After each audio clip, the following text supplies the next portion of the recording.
here seeking refuge. Yeah, bastanye episode ya gatanu. Back Star Crossed. Ndakeka abantu bakunda kujya kuvuga ku munsi ibintu byinshi cyane by'incamake byose murabizi. Mwe mukurikiye gusa rwose muri update. We came here seeking. Dutangiye episode ya gatanu. Back sabigeze kwa kundi Star Crossed. Ndetse mugeze rwose ngo bisanzwe bitangira katwumva inkuru busasa. It's Roman. My name is Romani. Name is Roman. It's Roman. 10 years ago, our ship Imyaka 10 ishize landed on Earth. nibwo icyogajuru cyacu cyaparitse kuri isi yanyu. Our ship landed on Earth. Here seeking refuge. Twaje ahanga dushaka ubuhungiro. Thought that it was an invasion. Ariko abakristo bifashe ngo batewe invasion.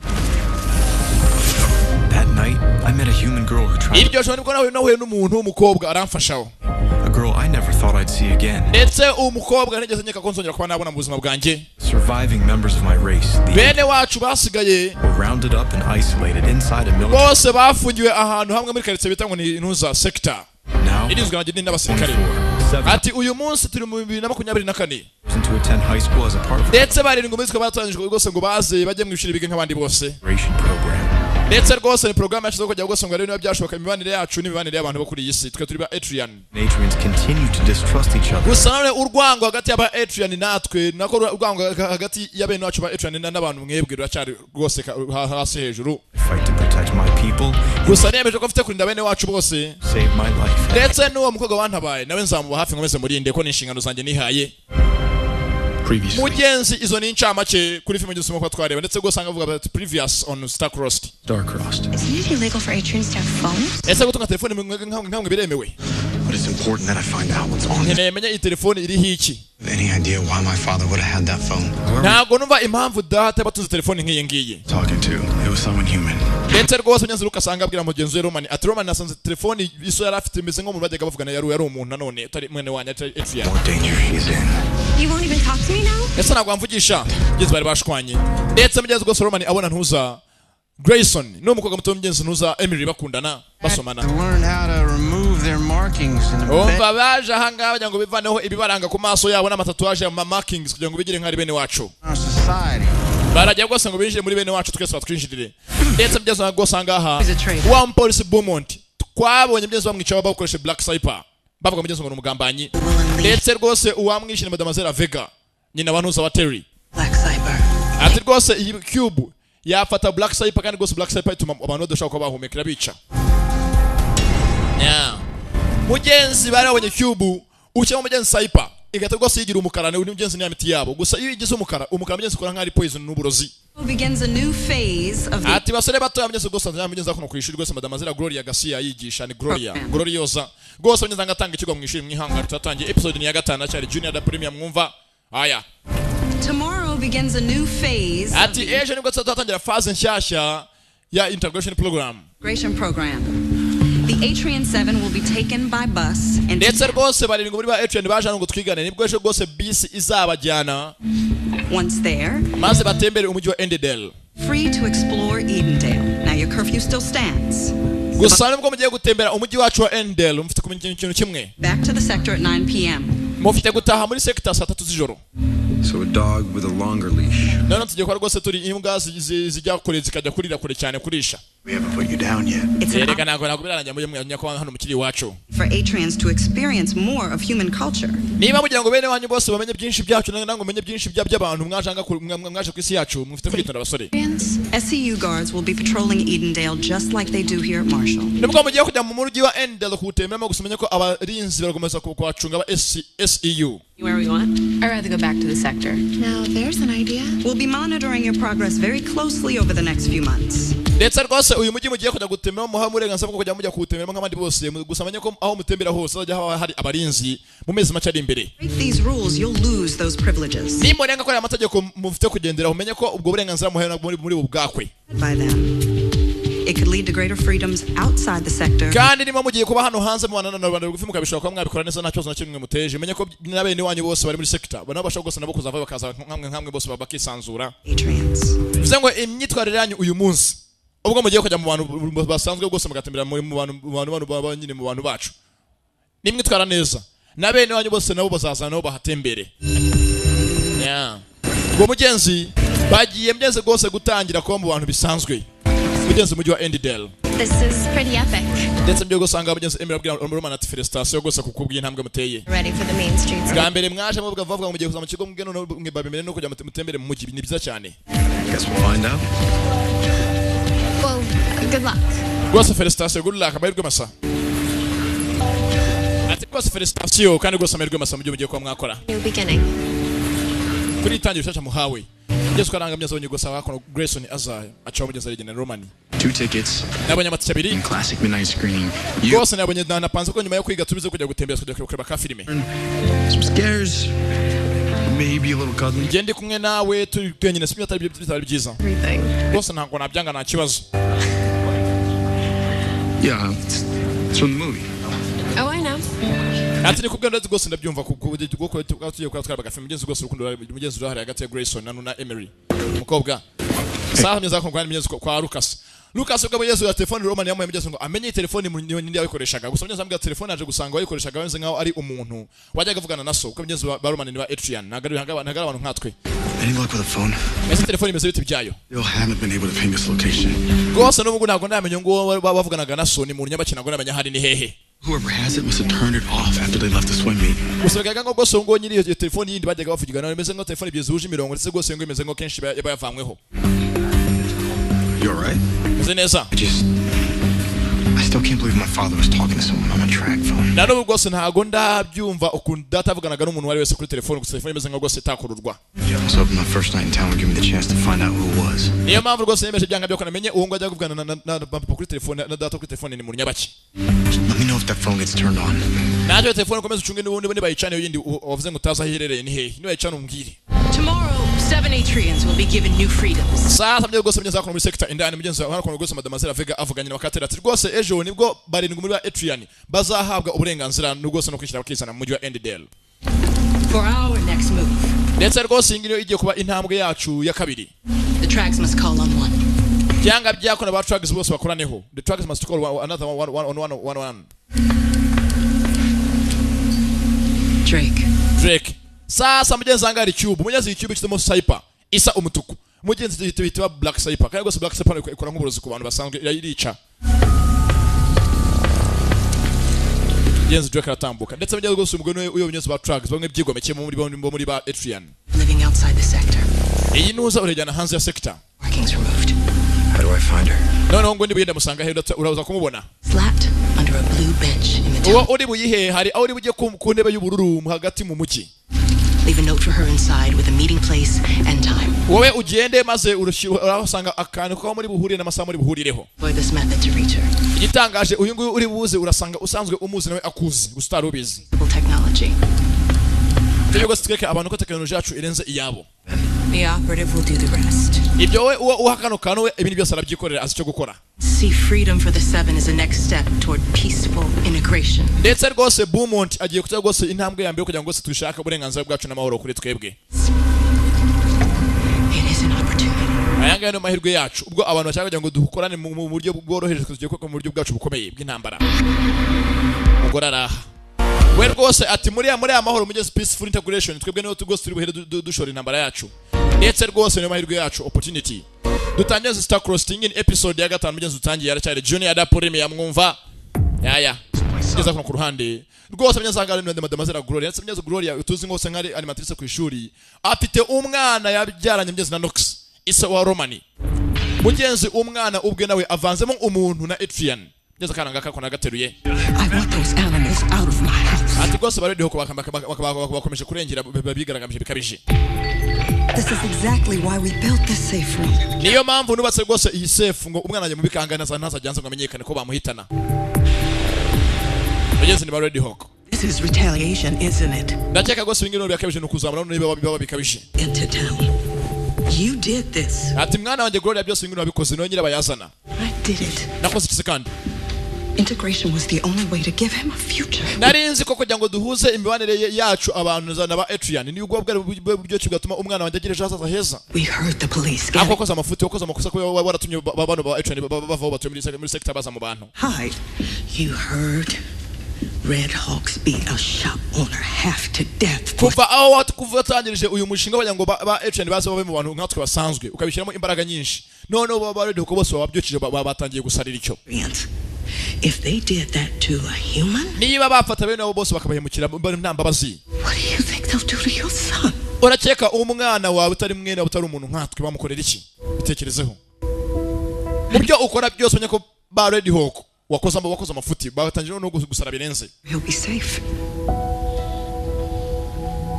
Ndakeka aranuze nashira umwana wanjye akagira umutekano muri Erigida. Gloria, no. Gloria roho tuvuga ibiki? Do I have? Umva nta namata mufite.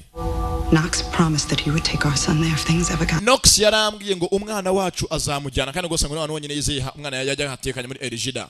But didn't he also say only an Adrian can find it? Ariko none yaravuze ngo kugira ngo tumenye aho Erigida iherereye byamenywa n'umuntu uri mu bwo kugaba Adrian wenyine.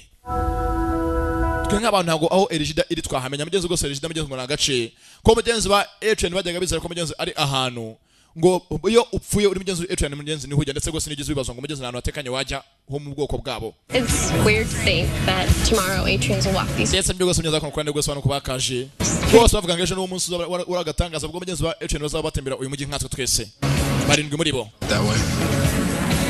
You don't think your parents will order some kind of Red Hawk attack, do you? Ese cyaka bya naga ababyeyi baza guteza ibibazo kuko ari bo bameze ngo bari dokwa nago ateza ibibazo kuri bano bagiye kuza ba Adrian. They would never. Ndetse nago bagiye nago babikora. Nubwo babanga gusana ngo bakora amafuti nkayo ngayo. No. We can talk about anything. Ndakeka byose katwege ngo tutabizi tubireke. Cyambere ninge nawe sibyo bindi bikaza mu nyuma. Cyangwa se mugenzi wa telefone irasona. Mugenzi ni Grayson. Ndetse rwose mugenzi Grayson uko ababyeyi bene bameze ngo baga mugenzi bakorana n'abantu na ba Ready Hawk. Bamwe gose bo bazira ko biba Adrian. I'm out, right? Whoa. Oh, slow down. Vuga boro ndakumva vuga mbwira. Hello, nuko. Thing all right? Zeneza. Eric needs a ride. Eric akeneye ko muri FT kujya kwa namufata. Mugenzi Eric imwe gose w'igipingamizi w'igisare. Well, you want to just save me a seat? Mfatira umwanya nkaza kuza save me a seat ndaje. Mfatira ukagose akanya kuca mu ndaje musange. Sana cyako no korero ntutinde sibyo gira vuba vuba. Mugenzi uko gose hari. Sasa nyaza kono kana mugenzi ko nuzakaje Grayson. Mugenzi ahamagana Eric ngo aze amutore. Kiranga mugenzi ko abaje birukanga vuba mu duka indani. Baguruka barayinjira. Mwana bashize mwana bari badutinya bisa gatoya. Ntabwo turabahaye kabisa bazongera undi munsi. Uye kwa mera mukino dufite mugenzi ko bari kunzoga. Ko muvuye ko ibiki. Look out of the Red Hawk meeting tonight. The Adrians aren't even in town yet and you're already pointing. Mugira muvuye mu biki muvuye ko ibiki muvuye mu kirande. Speedy or something, but things got a little out of hand. Mwana najya ngo uzakwa ngo ufatanye gusana ngo nazo byo bagiye kurana ibiki gusa no babikoze. Ngiye gusamba shakira ifite na kindi. Ya polisi abakurikira. Mugenzi ni Ready Hawk. Ndetse rwose mugenzi Grayson ubwo nubahaye lift. Ya. Baje ngo duka bahita paramuka bari rukanka. Mwana akatuca mwana akatugende baragenda. Ko yagaparitse. Polisi nyuma ye.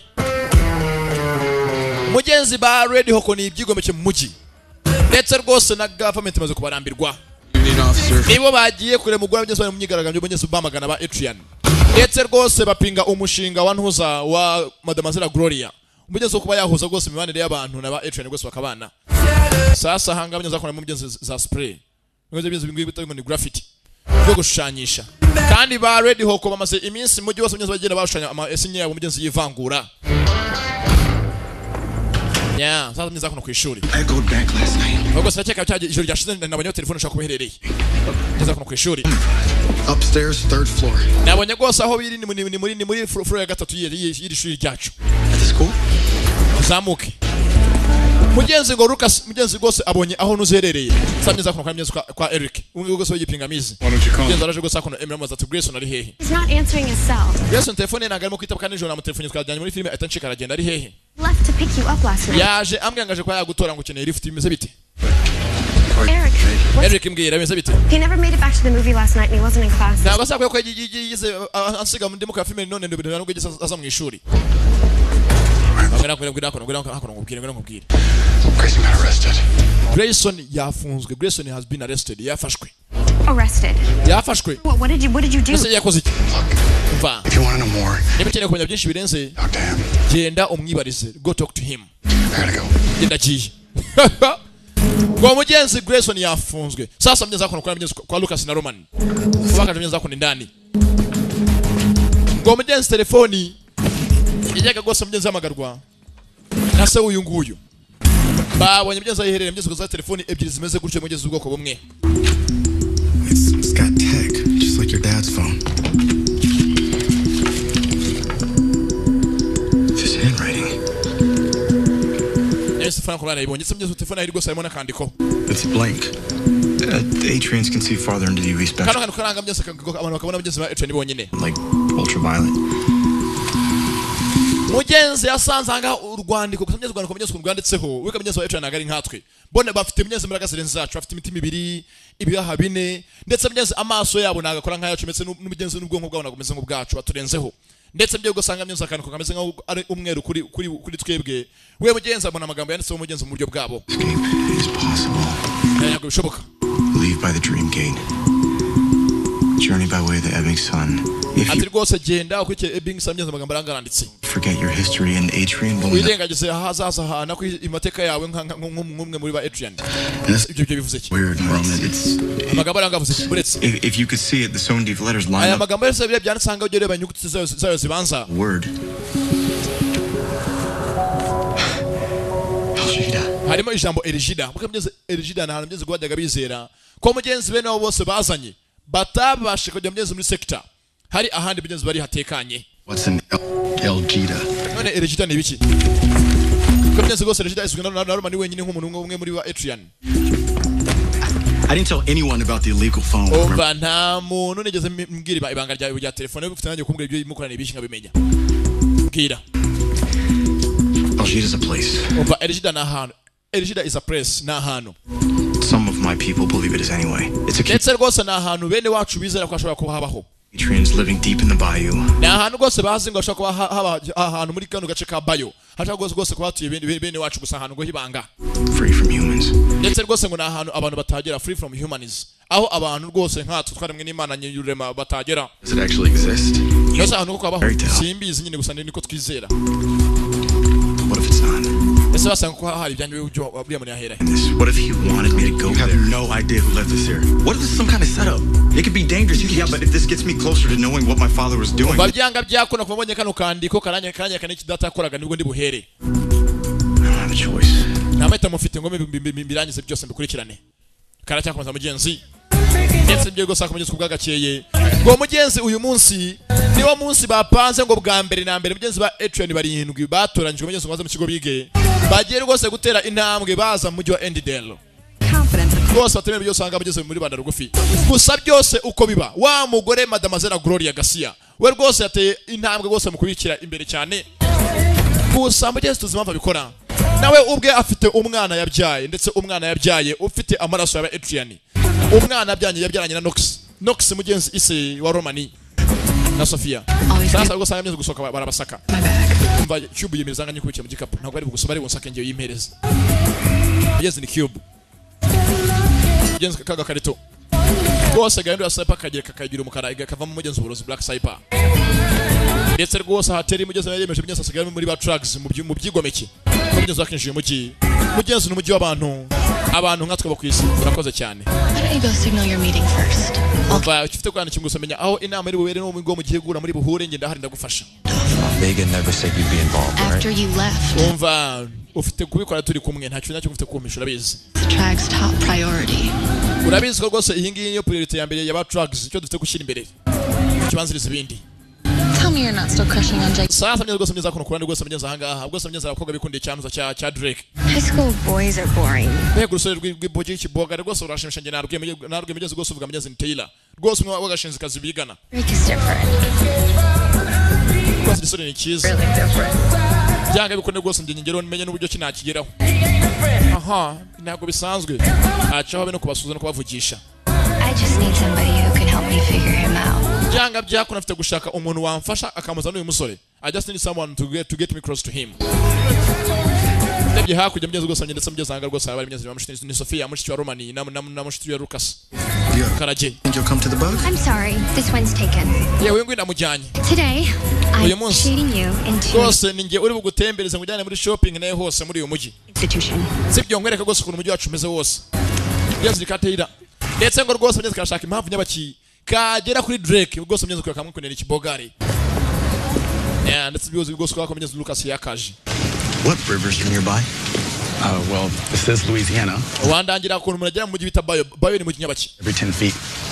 Well, yani umujyi uri hafi ya Louisiana gusa none ni hari akagendo. You trying to go for a swim or something? Yo kujya gutembera tewe yamva ngubwiye mfasha. Down the bayou. Okay, if your plan is to search the entire bayou before curfew's up tonight. Niba gushaka gace kose ka Bayo ntabwo bikorohere. I'm sorry, but you're not. Rwose nyina kwafasha kujya ashaka ko umujyi munini cyane. What the note say again? Hajya yama magambo rufite yavuga gikira. It's possible. The dream gate, journey the way of the ebbing sun. Ebbingson Road. Hari umujyi witwa Ebbingson hano muri kano gace kacu. Nako hari umuhanda witwa Ebbingson Road. Damn close, right? Where is it? Along the bayou right out of town. Yakomeza nako gose no umujyi hafi ya gace ka Bayo. Genza ragenda. Saramye gusamye zakono ku ruhande. Mugenzi wibuke turi mu mwaka wa 2024 ndetse rwose nyazanga technology muza kubona mo yose meze nka yateye imbere kurusha yacu uyu munsi. Are you ready for this? Biro byitegure do. Niba rwose hanga rebe bikubera n'ibyo bakudodera bigukwiriye. Ndetse rwose hanga myezo barakanda gato gose gatuga tubona rwose bigukwiriye byakubera. Yeah, mugeze rwose ni ka Sofia gashiki ka Romani. Sasa mugeze rwose gasoka nyamugeze nusa ni Taylor. Mugeze gatembereza umujyi. Gusa mugeze Taylor ari kuri mission. Nuko mugeze ko nakabishuni ka Taylor gose ko kwikundira mugeze abahungu. Pretty much. Ndetse rwose kwikundira Drake. Karashaka buryo kikajya ku mugeze kuri Drake. Sasa mugeze ko kurana mugeze Drake yari yabwiwe. Ngo mugenzi araza kubona mugeze ahantu rwose ka bench kubura mugeze blue bench. In a moment. Gose ngase ahashire gose amagamba nako nuza yaho bari buriye gahunda y'amusange. Fresh Eden Delaware. Ngo gose champions zakona shafi mugeze Romani. After Drake. Give it that. Hey, you're always talking about Algida. Yeah, ndikenshi bajya kumva nishavuga kuri Algida wo yiziki Algida. How do you get there? Niko tumuri ahagera. The only way to get to Algida is with Gestator. Abana bajya najya kumva bavuga kujya muri Algida ni inkuru benshi barabaganitse inkuru gusite imeze nka itarabaho. From Atrian Legend? Usanga kugira ngo ujye gose wajya umeze nk'uri ngo kugwa Atrian uri mwene wacu. My parents used to tell me about Gestator as a kid. Nanjye rwose inkuru babye bajyaga bayinganira nkiri umwana. Ya Algida. He's the one that takes people to Algida. Ndetse rwose ngo ari umuntu ujyana abantu muri Algida. It's so deep in the bayou. Ngo nagace kari hasi cyane ngo kimbitse kari muri Bayo. Even an Atrian can swim there. Ndetse rwose ngo n'umuntu wo mu bwoko bwa Atrian gapfa koga ngo agereyo yitumbaguje. The boatman has to take you and the only way to summon him Sengo wakajyana rwose ngo n'umuntu uje mu bwato boatman niwe kujyana kandi kujyana ngo muhamagara ze. is by lighting 3 fires. Ngo no kubanza ugacana imiriro 3, lighting 3 fires. Hey, if Algida does exist. Ese niba Algida koko baba byanyabyo. Want to help me find it? Wamfata tukashaka tukamenya ahantu herereye. Last time I snuck off, the Red Hawks nearly fed me to the Gators. Mwana ndakeka gose ntabwo byajyamo kuko mvina nambara dufite nyine ngahanga hana Red Hawk ntabwo nyoroheye. With a bug party by law. Yanga rwose nyenye kandi bere minsi mikuru nacyo bimbwiye. Urabeho rwose kanye ni celebrate ko n'ubundi ntabwo tworohewe namavyo bajya gushaka ibindi bitu bitesha umutwe. Mugenzi uyu yamara amaji agombe amenye mugenzi Algida eherereye hehe. Ndetse myo gose yakagiye. Wa mugore byose bise ngo ni Gloria Garcia. Arimo mugenzi gucunga amenye ibyo mugenzi Roman arimo kwakorana ibiki. Ndetse rwose mugenzi uyu mugore ko mugenzi afite umwana yabyanye na Roman. Sasa mugenzi akono ku ruhande. Grayson ejo yari yafunzwe afungwa ahorwa ko yarashike mugenzi ba Red Hawk abatwaye imodoka ye indani bafite mugenzi na sa spray. Eric didn't deserve to go down for something those are the Red Hawks did. Obargose nago Eric nemera ko hanirwa ibintu atakose. Crime, Grayson. Ariko Grayson yari nakoze amakosa menshi cyangwa gushwana. Eric, and he's going to confess to all of it. Reka Eric yagende yemera ibyaha yakoze ko nabikoze no kuza amafuti yo kugenda ajya gusigana amarangi bameze aramagana ba Atrian. Yeah. And Eric's confession will make this all go away quickly. Ndachaka gose Eric yabaye yemeye ibyaha yakoze akabihanirwa byatuma cyacu kuva umwana wacu kujya gufungurwa nongera no gukurikiranwa. Don't want people thinking the Red Hawks condone this. Nago nshaka ko abantu bose babona ko tumeze ngo nako dushyike ba radio ko dukora kwibanga. You do that. Don't worry about your friend. Wigi kibazo gose inshuti yawe yuhanirwa ibyabyo byore mwana cutuza. Look after his family while he's away. The kid's getting a good deal. Good deal. Mugenzi ngo Eric rwose agende yemera ibyaha byakoze mugenzi no kugira ngo Grayson abihanirwe. Local shop on him pretty bad from the hospital, all for selling Atrian t-shirts. Ibintu byazambye rwose ntuza Eric yakoze amakosa. You gonna be okay? Usanye bose agiganirwa amakosa ameze nk'ubwe anawe atakoze yakozwe n'abagenzi be natwaye bari kumwe. And you're sure he's innocent? Nyose bazi neza ko Eric kuko arengana atari nyine bayazana atari nyamafuti. Eric's a Red Hawk, but he would never do anything to hurt anyone. Omba nubwo Eric ari muri ba Red Hawk ariko ntabwo akora amafuti nkari ndamuzi neza. Doesn't deserve to go to jail. Nta nubwo rwose akwiriye kujya gufunga muri gereza n'umwana nkatwe. I wish there was something I could do. Nataka gose bari cyuna kuranda yuko kujya gose na mutabara ntafungwe. Talk to him. See if there's anything he can remember from that night to keep the both of you out of jail. Akajya gose bigishoboka cyirute bindi gose waje gufata Eric mukaganira kumva nari gose yibuka mbere ko ajya kwa yafungwa akajya cyakubwira. Why are you doing this? Ese ngo bikorera iki? If you see something good in Eric, I'm willing to trust you. Bone bari kintu ubona kiza muri Eric indani muri we nagufasha na nakwizera. If you see something good in Eric, I want to trust you. Yene kwizera. Nimba ubona kuko Eric atari umuntu mubi ndetse atari umunyamafuti ngo tumukeka twese tuzi ko yigize gose gipingamizi. Yahinduka. Ndagose nkuri inyuma. Sasa ameza ku ruhande. Hari uwaje. We rwose yamara amaje agombe amenye ise yaragamije cyarakurikiranye iki. Komugeze gose akaje ngo umugeze umuhanda ngo uyibise mugeze ngo Ebbingson Road.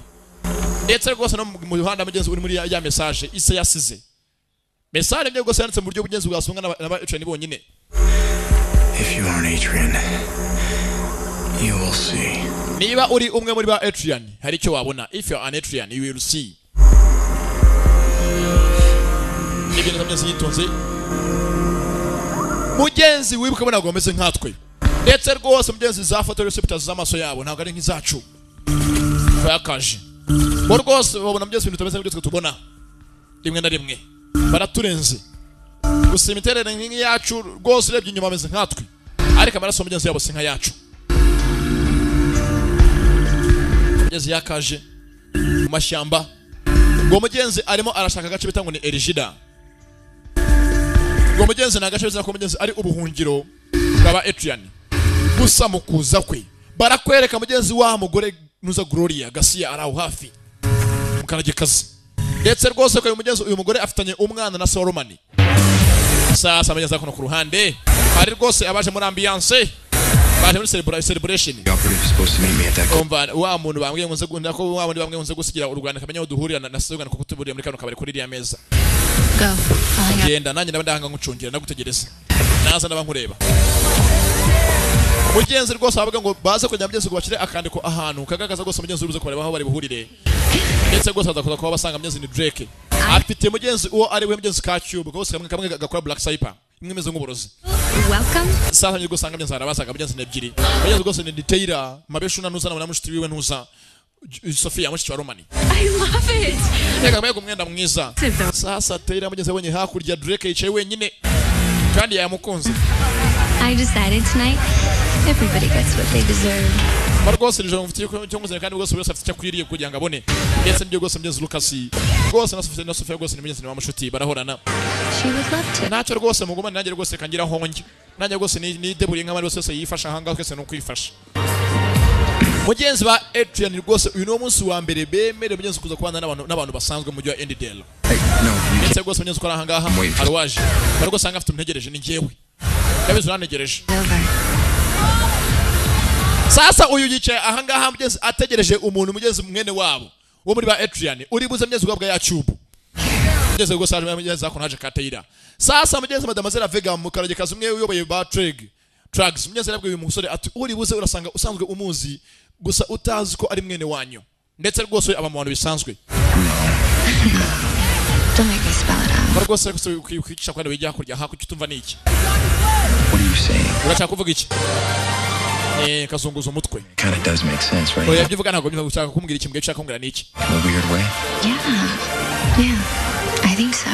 Nataka rwose wanogereje nanjye ngutegereje yego. You got that right. Yego kuko ni ngiye uje na nimbizi kunegereje. Najyaga amaze iminsi myinshi ngutegereje. Serious yego.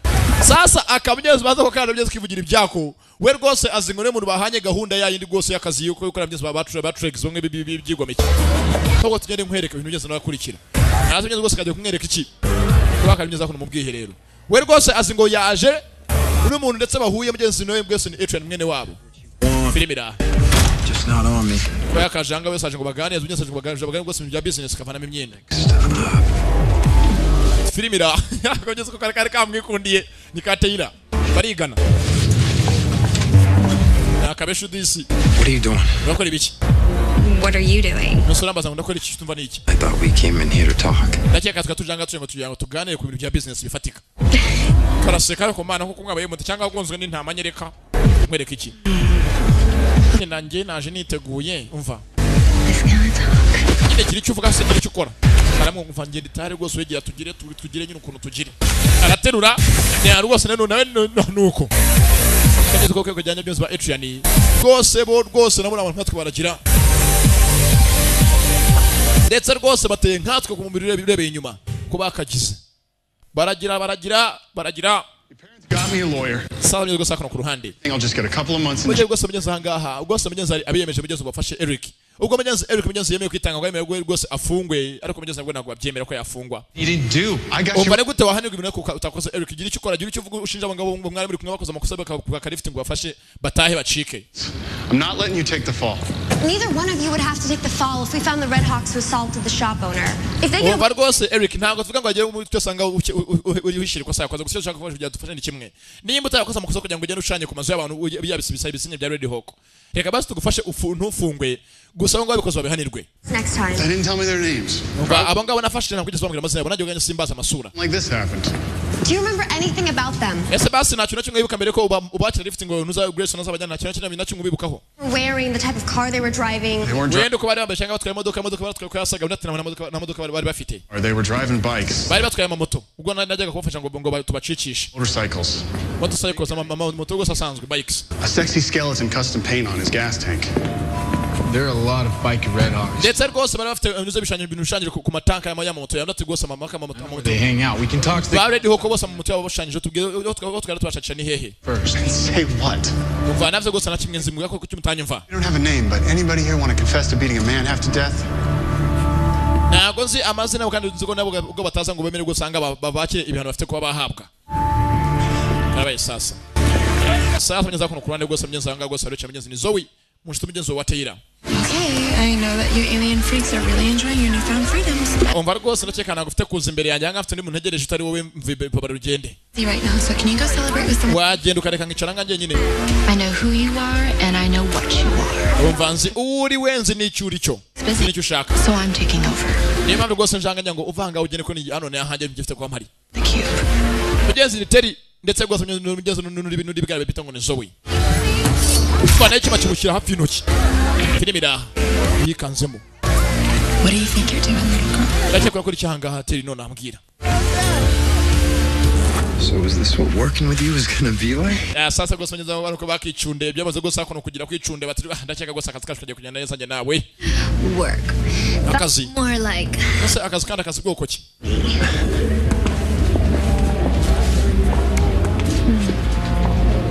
rwose byari danje ahubwo n'utatuzongere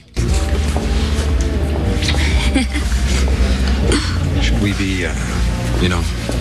ndakeka ko tugende rwose ngo ibyo nakuzaniye abantu bakuntumyeho sibyo kandi sugiye kumva ibiki bakuntumyeho bandi se bakuntumyeho kandi uyikanga mu karabaye sasa uyu mugezi yasikuze umukobwa ngo bari kumwe ahangaha yasikuze umugezi ari Adrian mwene wabo waje kugira ngo rwose yakire ya boro ya cube kamenyeho amazi umugezi umenya amazi kenshi barikanga akamenya amazi rwose nikikanga akamenya abantu basanzwe I think that we are having a communication problem. ndakeka ibyo nibo kuvugana ntabwo nzi ibyo nibyo bivugana bicu byo kuvuga ngo ngiye kuko mu byo wakuntumyeho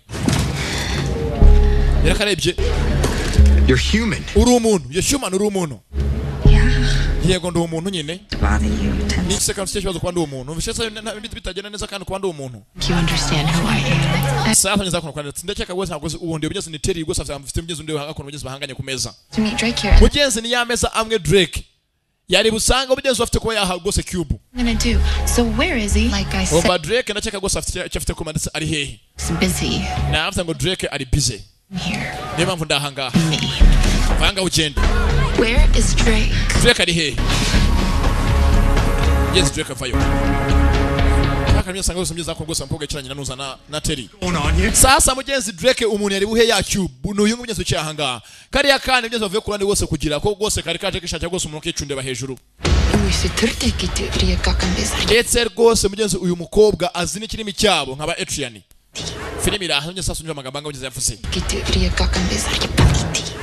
ndakeka mwembi ahangana nimo kuba nahitamo niba ikigoryi kubarusha n'ikihe kigoryi kirenze ibindi bigoryi karabaye Give my contact. I can't believe rwose mva ntabwo nanjye byancanze nabonye yasangiye ngo niwuje saddle me up with a rookie meathead who can't keep his uzi amakosa ukoze kuba ugiye kwicana hejuru y'umukobwa utari mwene wacu pants. I've been watching you and Taylor do your little dance for weeks now. uzi ibihano uri buhabwe na ba Trix bamenye ko wakoze ibintu nk'ibi wakoze uyu munsi I think that you were actually gonna go through with it. ndakeka gose uraza kubona ibihano bwa utabupfe kuba wakwirengira nako wapfe ku resista.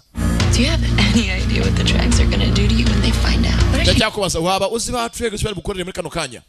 Uko zibiki mwemerekera aho ngaho. Nibeshye nako mcutuza ciceka. Work to do, and you already put us behind. Dufite akazi ko kuramema ibyo wanzaniye ngende. Let's go. Ibindi nako bindeba. Cube, please. Cube, please. Mama ka cube. Mweza kwa makameza mweza ni mjazi ni kibe barayimuha. Cube. Have a nice night. Yasa bye murabeho. Ari komereza. Sasa mugenzi uyu mukobwa bajyaga biga n'abatazi ko mugenzi no ubwe ari Adrian mwene wabo ndetse gose avugana n'ikirimi cyabo. Cyaba Adrian. Bakagiye. Mugenzi byusa ko nogeze katayira kasiga kababaye. Ko rwose kari kazi mugenzi ngo Drake disi yagakunze byahehe ko Drake yajangaje mu kazi. Kamubonye mugenzi agenda ari kundi mukobwa mugenzi bisongo ni Zoe. Ndetse mugenzi gose Zoe ni inshuti magara mugenzi katayira. Ko yakagiye. Sasa mugenzi akono ku ruhande mugenzi arowerekeye. We rwose agombe amenye mugenzi agacita mugenzi ngo ni Erigida ni hehe Erigida sabi mugoroba mugenzi afite gutaha gose saa 3 z'ijoro ngo afite kwa mugenzi basubiye muri sector iwabo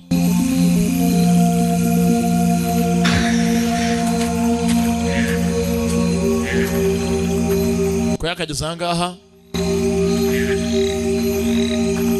mugenzi bazi inkuru nyinshi z'agace ka Erigida ngo mugenzi na gace mugenzi kameze nkaho gatsimbye deep in bio mugenzi bio nakane gace mugenzi nakho bari bio rouge baravye kugeza ahangaha ngo cana imiriro 3 fires you have to light the 3 fires ngo sangano ari inkwi ndetse rwose mugenzi gushanya iyi miriro 3 iyo rwose mugenzi ituma baza kumenya aho uri mugenzi akayicanye ndetse mbye rwose mugenzi akono ku ruhande rwose azaga mugenzi yambaye neza Sofia ndetse rwose mugenzi Sofia imyenda yambaye uko mugenzi yahaye mugenzi na katira kamwe rwose kaje mugenzi kumutamiza kana namudodeshereza Thanks, Lucas. ndetse rwose urabereye Sofia ndetse rwose wakoze Lucas sasa mugenzi kakagoje sakono mugenzi agenda kakishe twowe yaje akicundeba hejuru arangije acaho na Melisi mugenzi mushinya wakishe Rwose mugenzi karanga mugenzi akora ko mugenzi nunuza ni Sofia je bite naberewe mukirona nabiti bitambere ibyo ndodeshereje wamaze vanga aho ugende mbabarira But I'm not really in the mood. ntabwo rwose ndi muri mood yo kuvugisha mbabarira wigendere mugenzi Sofia gisa yagiye ababaye yisi rwose tayira mubwiye nabi kandi rwose yazi ngo benda kuba yambaye neza ko biramushimisha cyangwa hari mugenzi rwose akora mugenzi waje yitambika mugenzi ni Terry gusa mugenzi Terry yamenya amakuru ko mugenzi rwose Drake hano rwose yatakaye mu kwanuza kwa Tayira And you're terrible at it. Yeah, well, I'm playing with a handicap, so. ndakeka rwose arimo gukina uyu mukino ndahangana nambaye amapingu amhandicap tugeze amapingu avuga mugenzi angana akayoga barimo kunywa We're stuck here until your bus comes, anyways. nubwo tangwa nzoganje gusa no ibintu bivuze ko nawe utameze nkatwe mwese duheze byinshi duje mwese gusanga avza amagambo mabi birago nabivuga sasa mugenzi akora kurana mugenzi arabasaka ni Drake na Zoe bafite mugenzi ya Cube You're on a need to know basis. Rwose ndetse kumenya ni business gusa tugende genda kwereka akazi bambwiye ngo ufite kunkorera If you thought that bobblehead was a drag, then you're even dumber than she is. I can't wait for the day that she and the rest of the humans are choking on Black Cypher. But here's a question. When Vega learns what you did, do you think she's gonna slit your throat first or cut your... Yes, rwose mugenzi ngabwiye umusore ati rwose wakoze mufite kwa we mukobwa mwaje tubyo mugira byose tabanje kugira ngo verify ko atari umwe mu Adrian gusa uribaza nako mva ngo baze ba Trex mu menshi wakoze uraceka barakora iki baragucangira rusanya cyangwa barakuvanamo ingoto Neither, if you don't tell her. I'm a drag. We have very nanjye ngo bya traga how to deal with traitors. niba wakoze ikosa kandi uko cyo dukorera abagambanye kandi rwose wakoze mukosa ntabwo yisha mfite kugutangaza ko wakoze ikosa acyako tujye mu kazi gusa wakoze amakosa ni icyaha kiraziririzwa ko icundeba ku muntu ari mwene wacu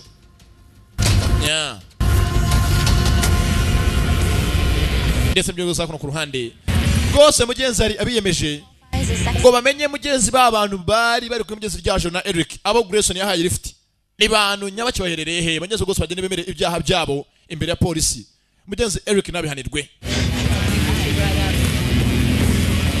mugenzi akaje gusanga mugenzi mu bari bumwe rwose mugenzi na Red Hawk Do you know who owns that bike? mwatubwirana nyiri iriya moto ni muntu nyabaki Who did it? It's KP's bike. He's in the back room. nyiri iyi moto ari inyuma mwita kijambere muramubona mugende baza kijambere baramubereka na mugenzi we Rutwe ari Didier mvuze Rutwe She's going along in case it gets weird. bataha rwose nyirabikora ntabwo byoroshye That's a good idea. ngo ndahari dufite kugumana ntabwo nagusiga Face, make sure he's the guy that jumped in the back of my car. ahangaha ngiye kujya mbese ngo ngiye kujya mu bigiye binagundwa reka ntabwo najyana urasigara nge ngende sibyo I am a big believer in the buddy umva twazanye ntabwo nsiga out here alone. Why am I letting some guy make me doubt myself? I don't know. Yes. ndetse mbiyozo gusa abangamiye baganira Wrong, I have skills. I could tear his throat out. We don't need validation from men or anyone else. ndetse mbyeze rwose mbyeze ngateri abaza mukobwa tera nubwo mujya cyo wakunda umuntu uzukari mwene wacu atari umuntu nkamwe ari Adrian. You're right. Ndatega gukunda ntabwo bigira rwose ntabwo bigira gutoranya Yep. bajya vaho rwose cukura vuba vuba Sector before curfew. Did it hurt? Getting your marks removed? Nothing will ever hurt worse. Why'd you do it? ndetse byose byeze ngaho rwose Zoe agana mugeze na Drake byinshi cyane amubwira rwose by'umuryango we kugeze ngaho gacukuye zangaha hasi byeze rwose yitabyemo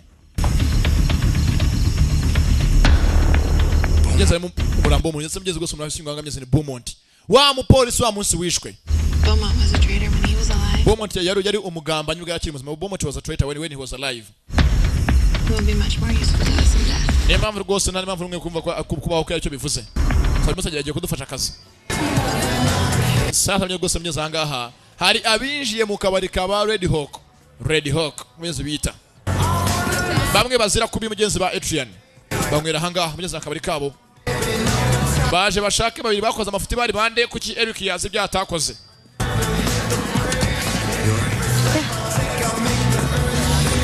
mugeze ahangaha barabafashe Heard you were asking about me. bari kucywaje bajumbaza babasaga ibiki urashaka hiki Bamareka mukoga murekure Your girlfriend. sasa mugenzi bya bigabo wa munsi Grayson yahaye lift bibiri kumwe na Eric mugenzi gose ngibi yakono bibiri byakoze mugenzi amafuti ubwo mugenzi Eric mugenzi waga lift bivuye gose gushanya ku mazu yo mugenzi bya bisinya bya Red Hawk gose mugenzi bimwe byivangwa mugenzi ndetse na leta ubwayo yanga My parents are the leaders of the Red Hawks. umva mutereke kuko ababyeyi banje nibo bayoboye ba Red Hawk my parents are the leaders of Red Hawk Now it's your getaway driver. You the kid. obaye gose gikosa nimwe ukora ko ringiye menye ko nawe ubwo uri buhigwe winkangasha You guys split. Folks weren't too happy about that. umva waryajoro mwaje mufite za spray mushanya ku mazu y'abantu bya Red Hawk kandi ibintu bitemerwa na leta ubwayo igwanya bivuga ko bidakwiriye byivangura Bent on making you suffer for it. niyo mpamvu rwose nyirango kugira ngo mushutange ahanirwe ibyatakoze ubwo mwego mugiye kugwanirwa amafuti yanyu n'ibya byanyu mwakoze Not supposed to ask their captain before taking action. Am I right? This side of Edendale, yours would be Vartan? murabizi umujyi muri mose wa Endero abarede ko bose barimo bose bayoborwa n'ababyeyi banje Like about him, they see eye to eye on insubordination. mwakoze amakosa rwose bagenda mushanya ama esinye ya radio kana hose mubonye Better make sure cyeza nakavuye amasaha y'ijoro mugifite kuyanirwa ntabwo nagize ikunda barayimwaka You don't want to do that. ngo njye nabikora Your name and picture your friend Eric. umva rwose atubwiranga rwose namaze kumenya amazina yanyu n'amasura yanyu ndayazi rwose na Eric bwanya arabazi Eric ubwe arabazi If you don't contact him soon, he's going to give you over to the leaders. niba mudavuganye na Eric akiri kare rwose ngo mwiyunge Eric ajya kujya kuba yatanga amazina yanyu yatange kuri so uyu musore Every Red Hawk in America will kandi nimukora ikosa mukabamura Grayson mukamurasa menye ko ba Red Hawk bose bari muri uyu mujyi bose muratanya kubahiga ati mukarasa Eric mukarasa Grayson gatoya murahigwa na buri Red Hawk wese uri muri uyu mujyi wose arabashasha menye wo muhereye kandi barabahitana sasa neza ko ku ruhande Body of a dead Adrian. yasabwa Beaumont yafumize biti Well, bakubwire Black Viper is no different. numva rwose Black Viper kuravuga kandi rwose nahitandukana na Viper y'umutuku Red Viper rwose mugeze kuna yatayemo mugeze n'imbuto The cube is gonna take root inside Beaumont's body ndakeka rwose iyi Black Viper igiye gutangira kujya ikurira mu mubiri wa Beaumont and then blossom, nimara spread rwose gukurira izagera hejuru no kujya hejuru tujye kwishyira none ifite kuba yarererwa neza as for Beaumont.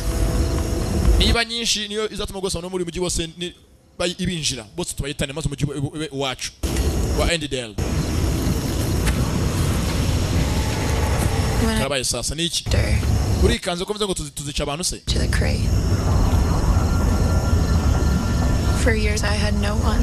maze imyaka myinshi nibana narireze ko umubyeyi wanjye yajyanywe mama I was angry and lost. iteka uyu munsi rwose nabonaga mfite umujinya n'uburakari bw'uko mama yajyanywe n'abantu nanone And then the tracks found me. They gave me hope nari narihebye maze ba tracks barambona bama ibyiringiro and a purpose. ndetse rwose banamaye impamvu yo kuba papasi You have someone in the crate too? Ese waba ufite undi muntu nawe waba ufite umuntu umeze nk'ufite uburakari muri iyi si waguhemukiye? Yeah, my mom. Yego mama na mama ari abamuhemukiye birambabaza. It's been 8 years since I put her face on the wall and missing. Maze imyaka 8 kuva mama yaburiye yajyanywe. Find yourself going to the wall because you forgot what your mother's face looks like? None impamvu wagiye mu ntambara nuko utazi ko isura mama yawe ukeneye kugira ngo muzongere mubonane. Sico cyaguteye kujya mu ntambara. That's isura ndayizi. Who took her from me? Gusa buri munsi muranibuka abo ngo bamutwaye n'ubu abantu nazijya nemwe nibagirwa. Everything that you've been fighting for your entire life. Your freedom, your future, your mother. Ibyo aherekera wose urwanira harimo ahazaza hawe, nyoko no kwikira kwawe ukizana. Byose bigiye kuba impamo. Gusa iki ngiki cyose nicyo kiguzi ufite kubyishyura price. Ufite kubigurira. Are you? Uritegura tayari kugira tubikore. Bwira. Turahinga Black Sepa muri umurambo wa Beaumont. Imukuriremo indani igose itunzwe n'amaraso n'imara gukura. Igashinga imizi. Tuzatuma ihitana abaraso muri uyu mujyi ube uwacu wa Endedale. Nabanyazara bikose. Ngo mugenzi uke iyo ukoze ikosa uri mu mugezi muri Adrian. Ari rwose abantu bagushiye bakajya kuguhana. Yanyuze guswatsa mu murambo we. Maze iminsi ushingwa ahangaha wa Beaumont. Jack Bond rwose umwe waza ari umupolisi mnyazo ari umugambanyi. Sasa hakuno mugenzi ku ruhande. Mugenzi hahandi aho Roman yagiye. Ashaka mugenzi agacita Elgida. Hari uwo komeje mugenzi kwa yamukurikirana mugenzi Madamazera Gloria Garcia. Mugenzi rwose hakuno Gloria yakaje Gloria. Mugenzi kumugenda bwe akeneye mugenzi kumenya aho Elgida iherereye ndetse mugenzi ahungishe umwana we yabyaranye na Nox. Yewe wowe. You were the one talking to my father on the train. Yewe wajya kuvugana na data kuri telefone karabaye sasa. You left the map to Elgida for me to find. Niwe wasize iriya karita igaragaza aho Elgida iherereye kugira ngo nze maze nyishake. You were the one who's been following me out here. Niwe umaze igihe cyose nkurikirana mu byo nkora byose n'umusore wankurikiranye kuva mbere hose. I don't have to explain myself to you. Ndachaka gose nago musore muto Roman mfite ko nagusobanurira impamvu ndahangaha. If you want my help. Niba ukeneye ko ngufasha nsobanurira. You wouldn't work so hard to lead me out here if you didn't need me. Nago waba waje ahangaha nkurikiye gucuma wayo utanyeneye. Bivuze ngo ufite icyo ushaka. Your father wanted to find Elgida. Umva iso yifuje kugira ngo tumenye aho Elgida iherereye. So that his family could have a safe place to go if the integration program didn't work. Ndetse rwose biraba bipanze avuga ngo umuryango we uzabone aho uhungira niba iyi program yo kugira ngo bose dushyire imibanire myiza yacu namwe niba yanze abone ubuhungiro bwanyu. Thought about was how to make that program successful. Ariko data yaremeje ko yarazi ko byanga ko iyo program ifite ko yacu muri ateye ndabyumva. Secret communication because if anyone thought that Musa umva ngiye musore mutukubana navugana nawe navuganaga naso kwibanga nuko ajya gose ngo ibyo avuga byose numve imyumvire maze nanjye ne present imyumvire muri Washington DC kwa president. Maze kujya gose ngo program yemezwe yanyu kugira ngo mwakirwe muze mubane natwe. We never would have gotten that program off the ground. Nago iriya program yakaba yarabayeho yo mana bigize muri kugira ngo se numve imyumvire yaso yose ngene maze nyigaragaza imbere ya president. Father had plans for my family, he would have told us. Ariko nta kunda atabara yarapanze imipango yo gushaka aho tuzahungira hibanga ngo nabe yaratubwiye.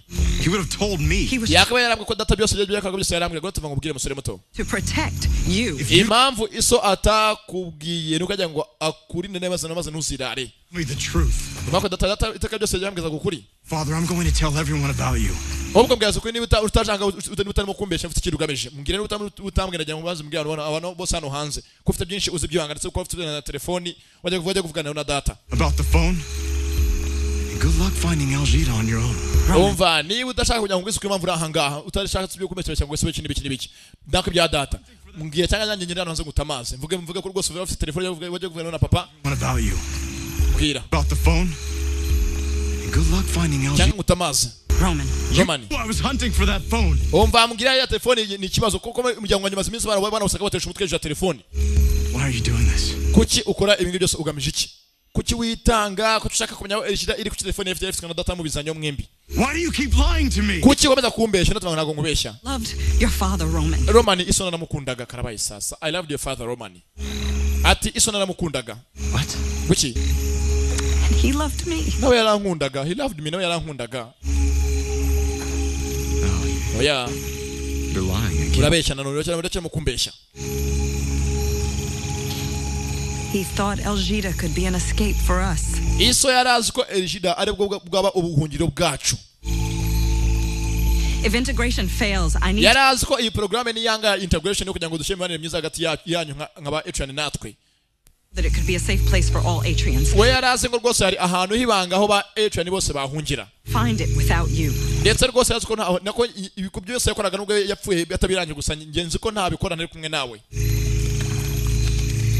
Sasa mugenzi nago uyu musore mugenzi aziko uyu mugore afite umwana yabyaranye na se ndetse ngo mugezi uwo mwana ni muri wa Romani. You want the truth. Tukumfasha cyane ukuri sibyo? You got it. Niba ukeneye ukuri ko kuri kwanjye kose nakuvuze na wabyumvishije mfasha. Me to Elgida. Mfasha menye aho Elgida indetse gose nanjye nabikoze. Here it is. Nahanganye turageze ibingibi nanjye ntacyo nakora kirenze ibingibi. Right here. Nahanga. I've been waiting here for hours. Nanjye masahanga amasaha ntegereje. I lit the 3 fires. No one. Nuko nabwiye ngo ningera hanga nzacane emiriro 3 nayo nayicanye gusa namwe urimo kuba yaza. Narambiwe. No one is ever coming. None nguzaza. Yezu mugusore yihebye. Looks like Elgida is just a myth after all. Bigaragara ngaho gose mu nyuma na nyuma Elgida imeze ngaho ari inzozi. Elgida is just a myth. Gose ni mugenzi inzozi zitaba impamo. Ntagibaho. Kore urabeho. Mugenzi uyu mugore arashaka mugenzi ubuhungiro bw'umwana we. Ashaka mugenzi aho atsimba agahungu ke katajya mu byago. Gusa mugenzi Roman ntabyazi. Nago azko mugenzi Nox iso wa Roman iso wa mubyaraga afite mugenzi undi mwana abyaye hanze. Kumenye rwose myasa mugenzi byake 10. Rwose mugenzi rwose anga mugenzi arabari mugenzi ni Sofia na mushiti we Lucas mukaragiye mushiti wabo. Great. And I think that Ati rwose umunsi nishimiye ko ari wambaye byanshimishije.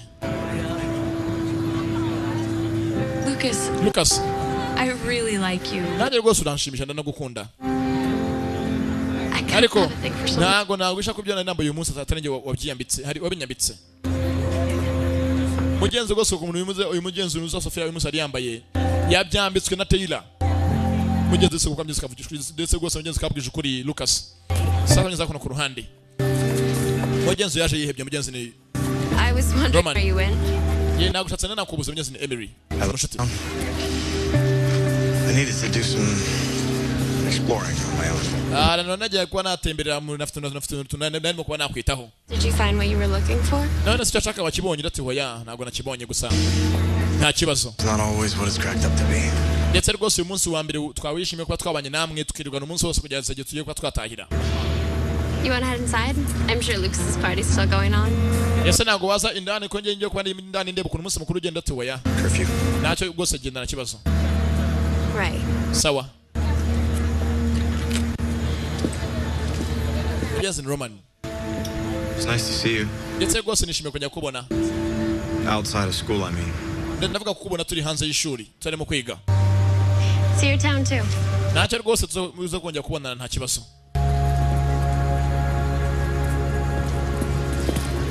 Sasa mwenye rwose ameza ko yakashingoye. Yewe. Wasinze. Mugenzi ni Catherine nzi mbyuke mugenzi Terry yakonanaga na Roman kera. Great guy. Umusore wagatangaza.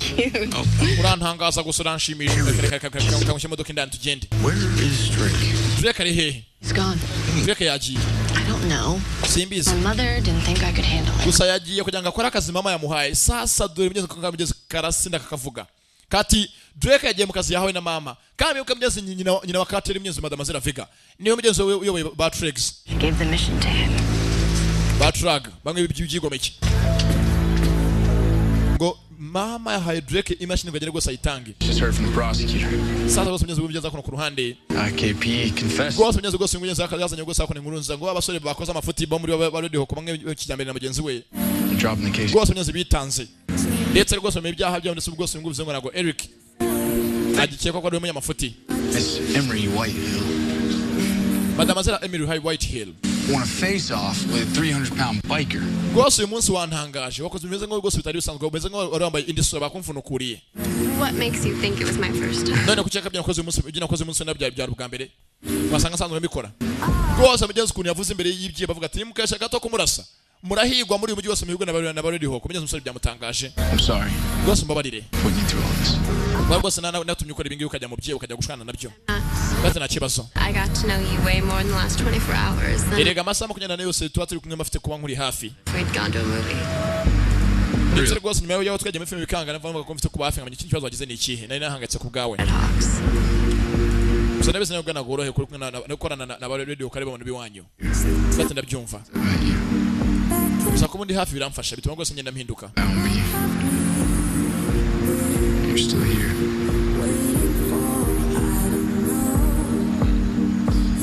ndetse mugenzi umusore nubwo mugenzi umuryango we rwose dushyigikiye ba Red Hawk ariko mugenzi we ntabwo abashyigikiye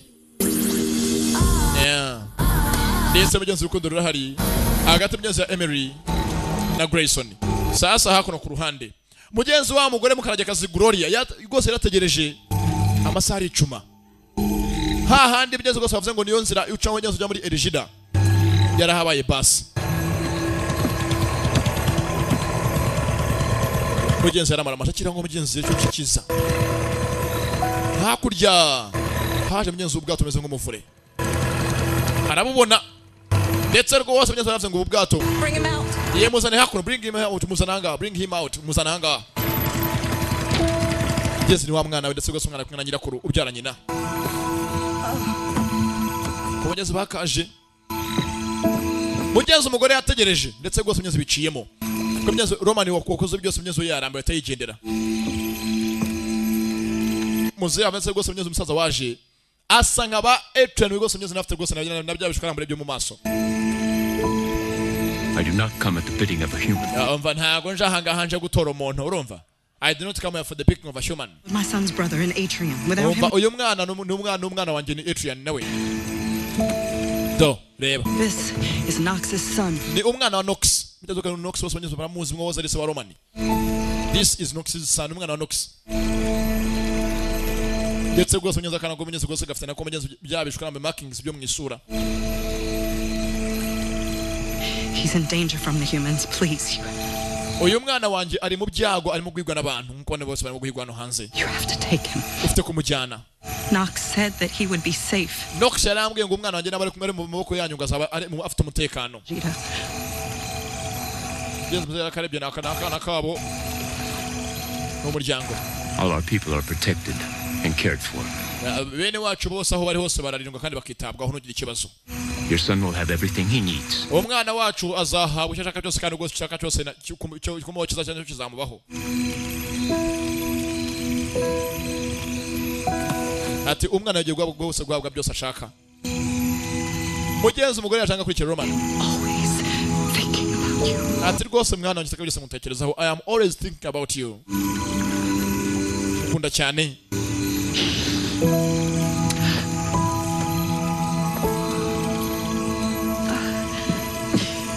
I love you, baby. Ndakunda mukundwa. I love you, baby. Ndakunda mwana wanjye. Remember that. Kandi ujibizika nteka ryose. Secret. No human can know about it. Umva yewe muko ibingibi ubigira ibanga nta muntu ufite kumenya hangaha ko habaho. Ojida and your son's life depend on it. Umenye ko kano gace ka Ojida nubwo naho hari ubuzima bw'umwana wawe. Ngeze kandi sikagiye karira.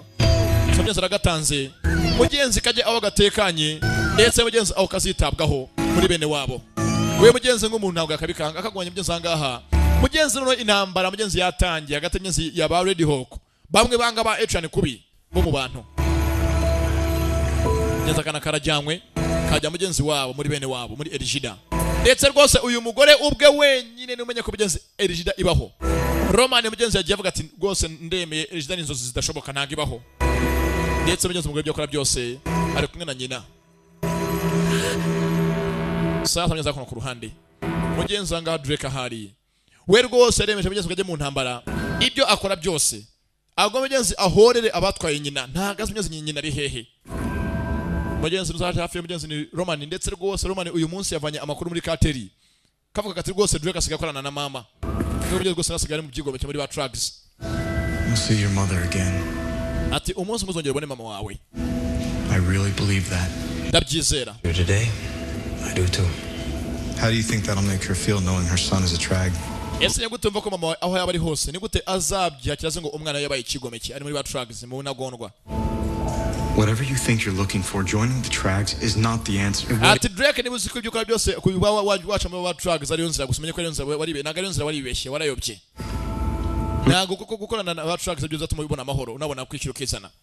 Your father's dream of integration? Eze yanzo zasozo kuvuga ngo tuzashyira ngo imibane yacu y'amahoro ntago bishoboka. If I'm not more grateful for a few hours. Gose iri yanzira y'amahoro iteka dora dushaka duteragenda no ko badukana ngo tubyemera kuronezwa.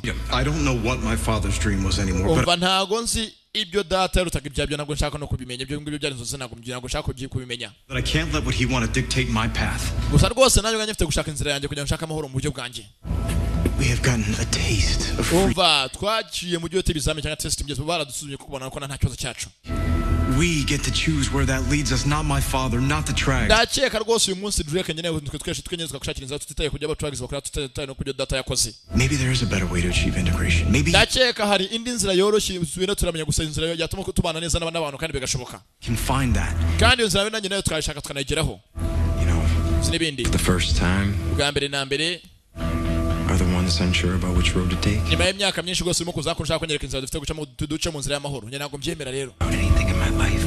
ibyo bivuga rwose njye ntabwo nshaka ko umuntu afite kunyerera ko mfite kubonge nka Adrian Integration, your best shot. rwose gerageza uko ushaka kugerageza iyo niyo nzira yawe y'amahoro uzayicamo gusa njye ntabwo nzabishobora ndarambiwe Because if you don't, I won't just join the war. gusa umenye ikintu cy'ufite kuzikana iki ngiki iyo nzira y'amahoro ni yanga cyangwa yemera njye intambara nyirimo ndi natangiye kare kuyirwana I'll lead the charge. kandi rwose iyo ntambara rwose ngiye gutangira nzayirwana ameze nko rwose nzanayibazwa njye namara amaje mfite rwose guhangana nta kundi ndambiye kwinginga karabaye sasa batrags rwose nabo genzi biteguriye urugamba ariko ntago biteguriye mugenzi urugamba bonyine twabonye mugenzi na ba already hoko ubwabo nabo bamara amaje ese mugenzi ngo azakora iki rwose bajya ngo mugenzi abo inzira y'amahoro ndetse rwose mugenzi atabaye guhangana mugenzi nuko igenza episode ya 5 twarebaga bakatagamye kwa kundi Star Crossed ni muzacu mugenzi ya 6 nawo butaha ndetse rwose nabakunda cyane rwose muzagacikwe ese mugenzi baziyunga simbizi ese bazumvikana sinzi gusa mugenzi wa mugose mugenzi ngo ni Gloria Garcia we rwose yavumbuye aho mugenzi Erigida iherereye mugenzi hahandi bazihibanga ngo mugenzi batura bakabaho neza ndabakunda cyane yaya Surviving members of my race, the Atrians.